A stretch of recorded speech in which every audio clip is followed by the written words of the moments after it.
Shit, bitch, fucking ass and blap blap, motherfucker. You're cordially invited, bitch!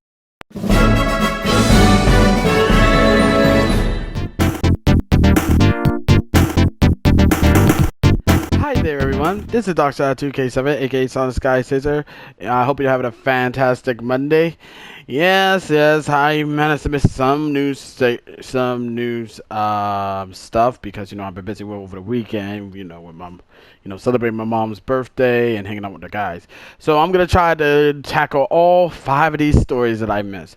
First up will be Woke ESPN. Yes, unfortunately, Woke ESPN has been decided to pull some dumb shit. And like the cowards they are, they decided to listen to the idiot woke Twitter idiots instead of standing by their employees. Here it is. I'm reading this off of Outkick. Like cowards, ESPN fired Kelly Stewart over old tweets.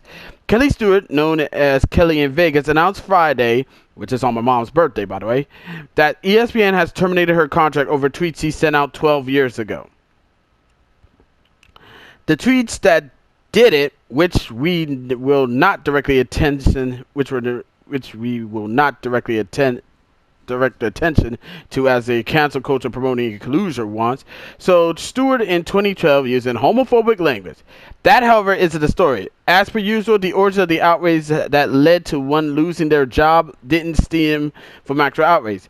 The Twitter users who made a fuss, tagging ESPN and several ESPN far-left on-air talents, are not offended by Stewart's 9-year-old tweets. They saw an opportunity to matter, and an opportunity to have their voices heard. If you consume a long list of world's most known dictators, you read that each shared a common trait: a starving hunger to matter. Look at the country's most famous athletes, politicians, entrepreneurs, and celebrities. As each of their profiles grew, they sought power not just over themselves, but of their followers and detractors. This isn't puzzling by nature. We all want to have our actions led to results, our voices heard. That's not exclusive to public figures. Cancel culture proved that. Call it cancel culture, call it life ruining. It's a movement that makes the most dissatisfied with their own lives feel important. The movement is simple. Yell, tweet loud enough, use words like racist, homophobic, and your outrage could also make a difference. Thus, the death of many careers over old social media posts. Once ESPN announced Stewart as a hire, Twitter users extensively searched for old tweets that could bring her down. How pathetic is that? Very. Well, super pathetic, but Ever wonder why old tweets emerge the moment an athlete is drafted to the NFL? Why at one's brightest moments so much negativity follows? It's not about the targets. It never has been. As I say, those who are quietly most ashamed of their past are found at the forefront of the cancel culture movement. A self-serving quest to ruin lives. They don't stop. Oh no. They don't stop. Their past can't be erased, so they proactively try to erase their future.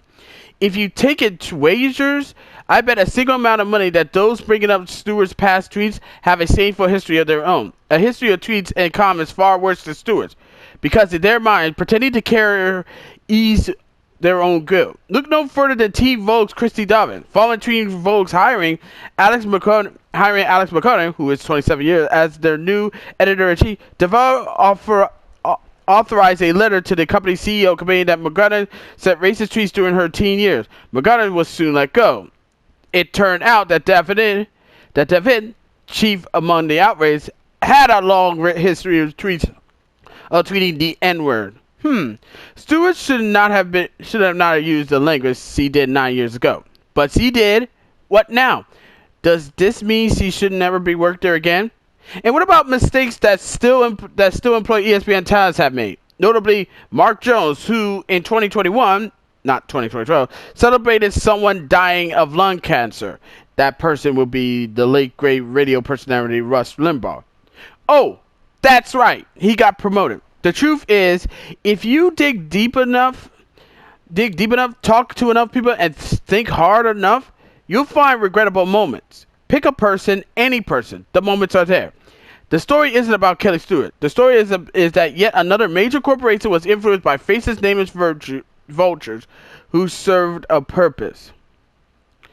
This is so fucked up on so many levels. And yeah, what she said, what she said, I mean, she said it when back when it was 9 years old. And besides, they were 9-year-old tweets, okay? But I think the main reason why this happened is because, this month's Pride Month, so once again, woke idiots likes to use any month that has something that's promotional, that is something special where we're supposed to celebrate, like Black History Month, Women's Month, and Pride Month, and they weaponize it to use against people they feel like are the quote unquote bad guys. This is so bullshit. And besides, ESPN is so fucked up on so many levels.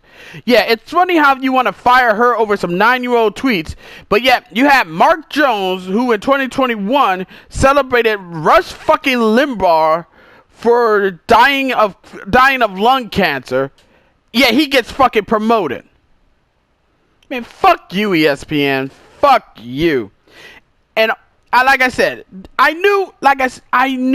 fucking knew that when Pride Month comes, the woke idiots will use it to weaponize shit and make it feel like it's a bad thing. I mean, hell, they went after the developers of Injustice 2, where they have an event we had to take down Entangled Poison Ivy. And it was an event, and yeah, for some reason they figure, oh, you can't do that, man. You can't do that to Poison Ivy. She's part of the LGBTQ community. She's a lesbian. She's part of the LGBTQ community. She's still a fucking villain, though. And also, she ain't fucking real. Poison Ivy is a DC character in a fucking comic book. I swear, these woke motherfuckers get on my goddamn nerves. And the fact that ESPN actually bend a fucking knee and listen to these idiots prove that they are nothing but spineless fuckers. Which is shit. Honestly, fuck you, ESPN. Okay, that's one story down. Alright, let's get to the next one, alright? And the next one comes right. No! Hey, you're back. Well, I got a juicy story that happened over the weekend. I can't believe it passed on me. Yeah, so, Twitter's been banned in Nigeria. I know, sucking, right? Well, I mean, that's no surprise. It's what happened. It's really funny. So I'm going to read this story. I can't wait to read this. I'm reading it from the New York Times. The New York Grimes, to be perfectly honest. I'm such a bitch. Nigerian bans Twitter after president's tweet is deleted. The popular social media site has removed a post by President Muhammadu Buhari threatening secessionists in the southeast of the country. This is a funny one. Okay. Nigeria has blocked Twitter after the social media site deleted the tweet by President Muhammadu Buhari. Sorry if I messed up your name. I'm not trying to be a dick about it, but that threatens secessionist groups in the southeast who have been responsible for the attacks on government offices. The government suspended Twitter, which is used by millions of Nigerians, on Friday night after the government official called the microblogging platform presence in Nigeria very, very suspect. The Ministry of Information posted the announcement on Twitter suspension on Twitter. Press release. FG suspends Twitter operations in Nigeria. Twitter users in Nigeria expressed outrage at the blocking of one of the main outlets that have to criticize their government and try to hold it accountable. Many cultivated the suspension by using virtual private networks to access the service, raising questions of how effective the ban will be. Twitter said Saturday that it was deeply concerned by Nigeria's actions and will work to resolve access for all those in Nigeria who rely on Twitter to communicate and connect to the world. Twitter tweeted, We are deeply concerned by the blocking of Twitter in Nigeria. Access to the free and hashtag open internet is an essential human right in modern society. Keep that one line of sentence in line. Keep that in the back of your heads, because I'm going to tell you on that one. We will work to restore access to all those in Nigeria who rely on Twitter to communicate and connect with the world. Hashtag keep it on. Apparently incensed by the defiance of the ban, Nigeria's Attorney General Abu Bakar Malami ordered prompt persecutions of anyone found flouting it. A spokesperson for Mr. Malami, Umar Jibril Gowando, said Saturday in a statement reported by the Nigerian news media that prosecutors have been directly to swing into action and ensure the speedy prosecution of offenders without any further delay. The statement did not specify how Twitter users would be identified for persecution, nor did it specify punishment. In the tweet deleted by Twitter on Wednesday, Mr. Buhari drew a connection between Nigeria's civil war decades ago and attacks on officers on the National Electoral Commission by arsonists. Hold on. By arsonists and gunmen. Most of the attacks have been in the southeast, which declared itself the Republic of Biafra in the 1960s and fought a devastating war for succession. Mr. Buhari, who has 4.1 million followers on Twitter, was a commander on the side of the Nigerian government during the war. Many of those misbehaving today are too young to be aware of the destruction and loss of lives that occurred during the Nigerian Civil War. He wrote in a now deleted post, "Those who went through the war will treat them in the language they understand." Some saw his words as a threat of genocide against the Igbo ethnic group that is in the minority Nigerian southwest. Twitter said that the tweet violated its abusive behavior policy. Mr. Buhari came to office in 2015 in the country's first peaceful transition of power between two parties, but his previous stint ruling Nigeria was as a young general in the 1980s after he took the power in a coup. Since independence in 1960, Nigeria has undergone many decades of repressive military rule. Nigeria's Twitter users have played an outside role in trying to hold their government accountable. The platform was one of the key forms of communication publicly for protesters in EndSARS, a youth-driven movement that began with calls to abolish an abusive police unit, and which led to much wider demands for better governance in West Africa's biggest democracy.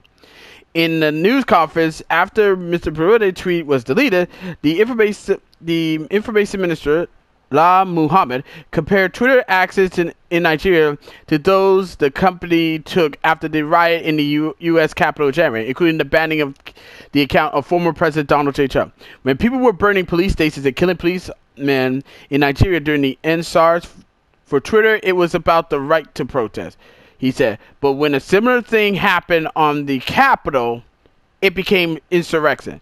The reason for blocking Twitter, Mr. Muhammad later said, was the persistent use of the platform for activities that are capable of undermining Nigeria's corporate existence. In April, Twitter said that it was opening its first African office in Ghana because the country was a supporter of free speech, online freedom, and an open internet. Some analysts consider the move a snub for Nigeria, which is home to the thriving tech industry. Shutdowns of the internet or social media are increasingly used by governments around the world, particularly in the election periods. Countries that have censored Twitter, including China and Iran. Twitter worked on some cell phone carriers and not others on Saturday, according to tests conducted by Reuters in Lagos and Abuja. Facebook and WhatsApp are the social networks used by most Nigerians, but the country's intellectual activists and journalists tend to gravitate towards Twitter, and many were able to keep tweeting after the ban. Thank God for VPN was trending on Twitter in Nigeria on Saturday, and many Nigerians took to their platform to comment on Africa's biggest democracy was showing worry signs that dictatorship is suppressing the right to free speech. Suppressing Twitter in Nigeria is just one more way of stating that people's rights do not matter. Osari Ogade, a Ministries International Country Director in Nigeria, said in a tweet, "This is a dangerous precedent. We must resist every attempt of dictatorship," wrote Idris Afron, a filmmaker who covered NSARS. The last move of a failing government is always to try to silence everyone who points out that they are failing. Post Mark Islam, a Nigerian entrepreneur and software developer. Even some government officials continue tweeting. You didn't get the memo, one Nigerian tweet user tweeted as to the Ministry of State and Environment after she posted a tweet about an event on plastic pollution on Saturday morning. Which VPN are you using? Ask another. Okay, so yeah, that was a long read, and I apologize for that. But let's talk about this one, okay?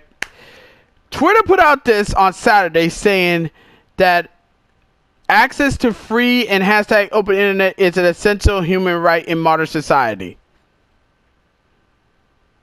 You know that's a crock of shit, right? Y'all know this is a crock of shit, right? It's a crock of shit, and I'm gonna tell you why. It's a crock of shit how they always scream free speech and open internet when countries are starting to ban their shit, ban their app to the people. But yet it's funny how they say that, but yet for some reason they go around and crack down and delete or suspend accounts on many people, many people who don't align with their politics. And by many people, we're talking not only conservatives, but also people who just want to speak their minds. I mean, Twitter, they're the last people to talk about essential human rights. Motherfucker, I mean, you got some nerve. Twitter, you got some goddamn fucking nerve. You must be goddamn stupid. You got me 50 Shades of fucked up on that one. Shit. You say you're about free speech, and essential human rights, but yet you go around and suspend accounts for people who don't talk the same left-leaning bullshit talking points. I'm black. I'm black. I'm a black man, but yeah, I can't call out the bullshit. But yeah, for some reason, I cannot call out the bullshit. Call out y'all bullshit. But you want to ban Trump because conservatives and James O'Keefe for Project Veritas for calling out what these idiots are doing. And how about the fact that you also deleted a story from the New York Post who about Hunter Biden's laptop. Y'all so full of fucking shit.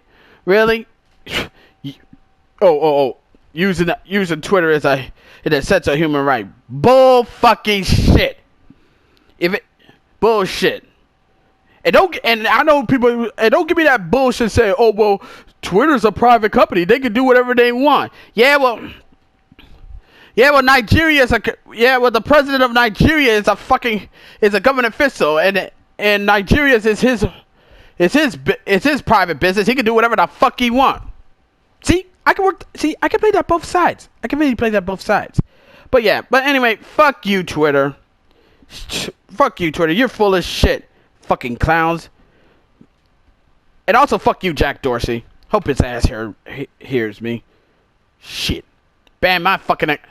Yeah. You say you're all about human right, but yet you ban fucking accounts that doesn't align with your bullshit. Get the fuck out of here, motherfuckers. Okay, that's 2 stories down. Woo, boy, I'm on the roll. Okay, now we're going up to the next third one. This one's a bit of a doozy. Here we go. Took you long enough. Yeah, I know the last one was full of reading for New York Times. Trust me, I am reading that one. It's like should offer me medal for that one. Anywho, what's the Haps plates? So you think the Lakers being bounced in the first round was bad enough? That's nothing. Their younger brother managed to advance. Yes, last night the Los Angeles Clippers have defeated the Dallas Mavericks 126-111 in the do or die Game 7. which means that the LA Clippers have won the series 4-3, and they advance to the second round. The fucking Clippers managed to make it out of the first round, and not the Lakers. The fucking Clippers. Congratulations, man. This shit is so fucking funny. I mean, I want to find this shit.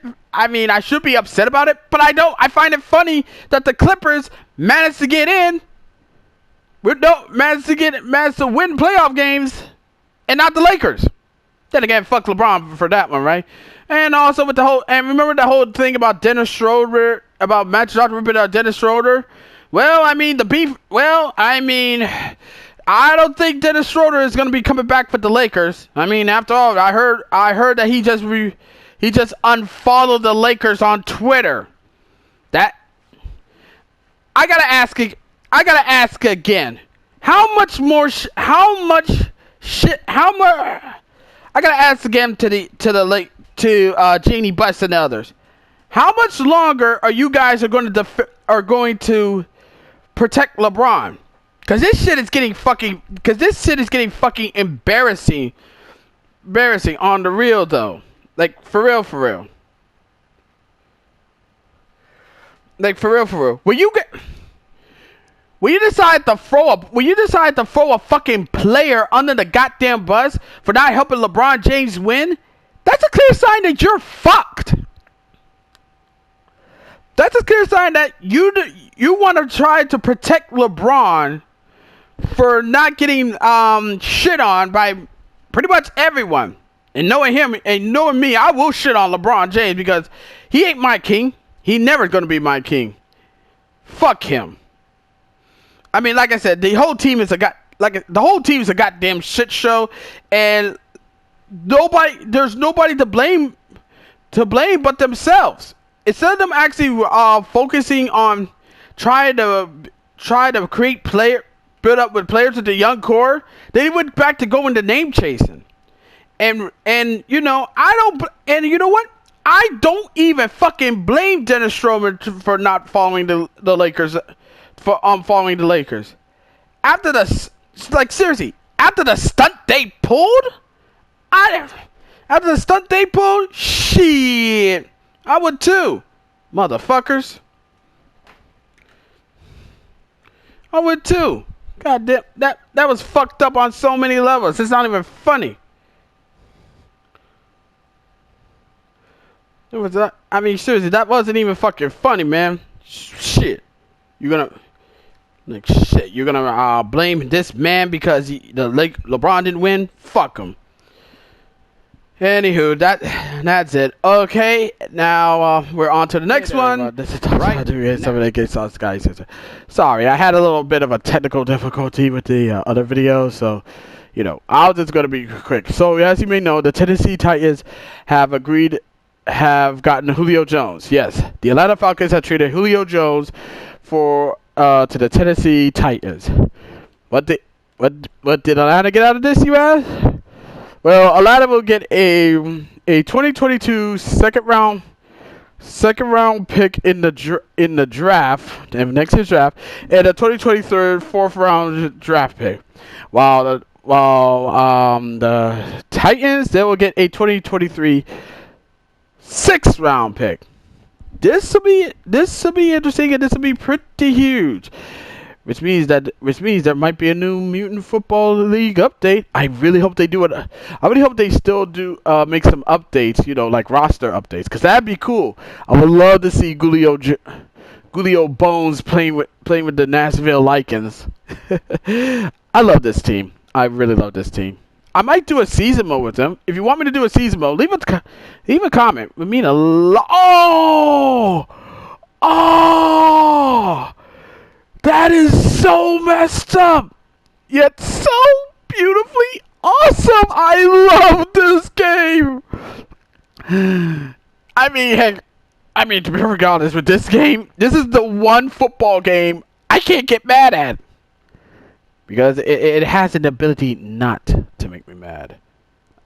That is good. Oh, money. Money right there, baby. Money right there. Fucking money. Ow! But yeah, this will be interesting. I can't wait to see how this was really gonna be playing out. So let's see. That's probably I think I'm at the fourth one. Let's see. I said 5, but I don't have actually a fourth one. I mean, I actually said. I mean, I already got 4. This is the 4th story I made up here. Oh, crap! I gotta. Shit! I got nothing. Nothing for the 5th one. That's gonna be kind of a problem. I'm gonna have to fix this. Time for well, I might as well have to say something that's asininely stupid. So I might do one. So this one for y'all, I'll do a bonus round. Hey. Time for yeah. Well, actually, I don't got nothing for the 5th one. To be perfectly honest, I mean, I could make some dumb rant about why many chicken places. Why many fast food places are making goddamn chicken sandwiches, and why I think it might be a conspiracy by the government. But that'd be stretching it. But that'd be really fucking stretching it. I mean, if you want to hear that one, make me go rant off for that. Let me know in the comments, okay? But that's all the stories that came up to me that I managed to rack up. Man, there have been a lot. And as always, be sure to leave a comment, like this video, subscribe to this channel, click the notification bell so you don't miss another update, serve your friends, serve your neighbors, serve your significant other, and that's about it. Until next time, this is Darkside2K7, aka Sun Sky, signing off. Catch y'all later. Peace. Yeah, that's about it.